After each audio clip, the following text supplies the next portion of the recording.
அனைவருக்கும் வணக்கம். காஞ்சி பல்லவன் டாக்ஸ் வலைதள சேனல் மூலமாக நண்பர்கள் மற்றும் நேயர்கள் ஆகிய உங்களை சந்திப்பதில் மிக்க மகிழ்ச்சியடைகிறோம். நம்முடைய காணொளிகள் தொடர்ந்து பிடித்திருந்தால், பதிவுகள் பிடித்திருந்தால், நம்முடைய வலைதள பக்கத்தின் சேனலை சப்ஸ்கிரைப் செய்து கொள்ளுங்கள் மற்றும் பெல் ஐகானை கிளிக் செய்து கொள்ளுங்கள். அப்பொழுதுதான் நாங்கள் தொடர்ந்து வெளியிடக்கூடிய ஒவ்வொரு காணொளியும் உங்களை வந்து சென்றடையும் என்பதை மிக்க மகிழ்ச்சியுடன் தெரிவித்துக் கொள்கிறோம். வரலாறு மற்றும் தெய்வீகம் சார்ந்த காணொளிகளின் தொடர் இணைப்பில் அடுத்ததாக நாம் இன்று காணவிருப்பது ஐயங்கார் குளம் அருகே உள்ள நடவாவி கிணறு. அதாவது சஞ்சீவிராயர் கோயிலின் 350 ஏக்கர் குளம், மன்னிக்கவும் 130 ஏக்கர் குளத்தின் பின்பக்கம் அமைந்துள்ளது இந்த நடவாவி கிணறு. இந்த நடவாவி கிணற்றின் விசேஷம் என்னவென்றால், காஞ்சிபுரம் வரதராஜ பெருமாள் கோயிலில் இருந்து வரதராஜ பெருமாள் சித்ரா பௌர்ணமி அன்று இங்கே வந்து இந்த கிணற்றில் இறங்கி இந்த கிணற்றின் உள்ளே இருக்கும் மண்டபத்தில் 3 முறை உலா வந்து பக்தர்களுக்கு தரிசனம் தருவார். இப்பொழுது நாம் பார்த்ததுதான் இந்த தோரண வாயல். 2 புறமும் துவாரபாலகர்கள் மற்றும் அதன் உச்சியில் கஜலட்சுமியின் உருவம் பொறிக்கப்பட்டுள்ளது. இந்த நடவாவி கிணறானது படிக்கட்டு ஆரம்பம் முதல் 48 படிக்கட்டுகள் இறங்கியதும் நமக்கு உள்ளே ஒரு கிணறு இருக்கும். மேலிருந்து ஒரு கிணறு, அடிப்பகுதியில் உள்ளே ஒரு கிணறு. 27 படிக்கட்டுகளை கடந்த பின்பு வரும் ஒரு மண்டபத்தில் 12 தூண்கள் இருக்கும். அந்த 12 தூண்களிலும் பெருமாளின் அவதாரங்கள் சிற்பங்களாக பொறிக்கப்பட்டிருக்கும். இப்பொழுது நாம் காண்பிக்கிறோம் பாருங்கள். கூண்டு போன்று அமைக்கப்பட்டிருக்கும் அந்த பகுதிக்கு கீழே நேராக தான் அந்த நடவாவி கிணறு உள்ளது. வாவி என்றால் கிணறு, நட என்றால் நடப்பது. இதோ காண்பிக்கிறோம் பாருங்கள். சற்று தெளிவாக தெரியும் நீர் இருப்பது பாருங்கள். அது மட்டுமின்றி நான் கடவுள் படத்தில் வந்த பிச்சை பாத்திரம் ஏந்தி வந்தேன் என்ற பாடல் இந்த நடவாவை கிணற்றின் உள்ளே உள்ள மண்டபத்தில்தான் காட்சிப்படுத்தப்பட்டது என்பதை இங்கே நாம் அனைவருக்கும் தெரிவித்துக் கொள்கிறோம்.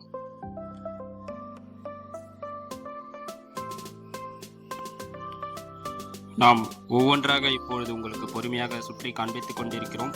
அதாவது தோரண வாயில், அதை கடந்த அந்த சுரங்கப்பாதை படிக்கட்டுகளுடன் கிணற்றுக்குள் செல்லும் படிக்கட்டுகள் 48 படிக்கட்டுகள், அதற்கடுத்து அதன் மேல்புறத்தில் உள்ள 2 தூண்கள் போன்ற அமைப்பு ஆகிய ஒவ்வொன்றையும் உங்களுக்கு தெளிவாக காண்பித்துக் கொண்டிருக்கிறோம். இது சற்று வித்தியாசமான மற்றும் அதிசயமான ஒரு கிணறு.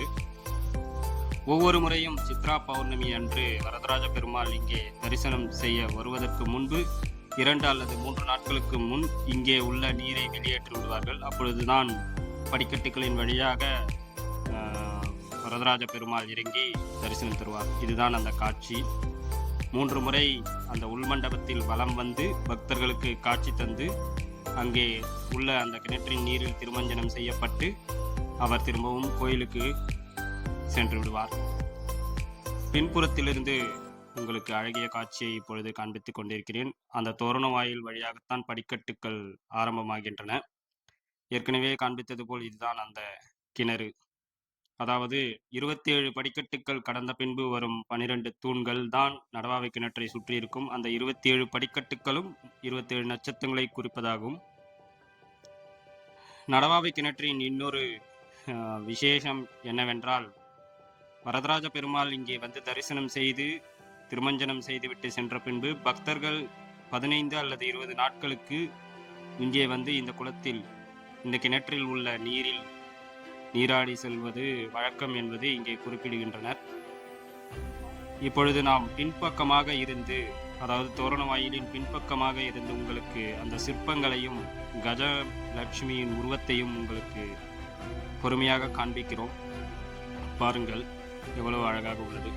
கிட்டத்தட்ட இதுவும் பல்லவர் காலத்தில் உருவாக்கப்பட்டது என்று சில வரலாற்று நூல்கள் குறிப்பிடுகின்றனர். யாழி தூண்களின் அமைப்பு, கஜலட்சுமியின் உருவம் பொறித்த சிற்பம், தோரண வாயில் உள்ளே உள்ள 12 தூண்களில் பெருமாளின் அவதாரங்கள் சிற்பங்களாக பொறிக்கப்பட்டவை என ஏராளமான விஷயங்கள் இங்கே அதிசயமாக இருக்கின்றன. வரதராஜ பெருமாள் இங்கே வந்து தரிசனம் செய்துவிட்டு சென்ற பின்பு ராமர், லக்ஷ்மணன் மற்றும் சீதையின் திருவுருவங்கள் கொண்ட சிலைகள் இங்கே எடுத்து வந்து பக்தர்களுக்கு காண்பிக்கப்பட்டு திரும்பவும் கோயிலுக்கு எடுத்துச் செல்லப்படும் என்று இங்கே மக்கள் தெரிவிக்கின்றனர். இது போன்ற அரிய காணொளிகளை காண தொடர்ந்து இணைந்திருங்கள் நம்முடைய காஞ்சி பல்லவன் டாக்ஸ் வலைதள சேனலில். கடைசி வரை பார்த்து கண்டு ரசித்தமைக்கு மிகுந்த நன்றிகள். வாழ்க வளத்துடன்.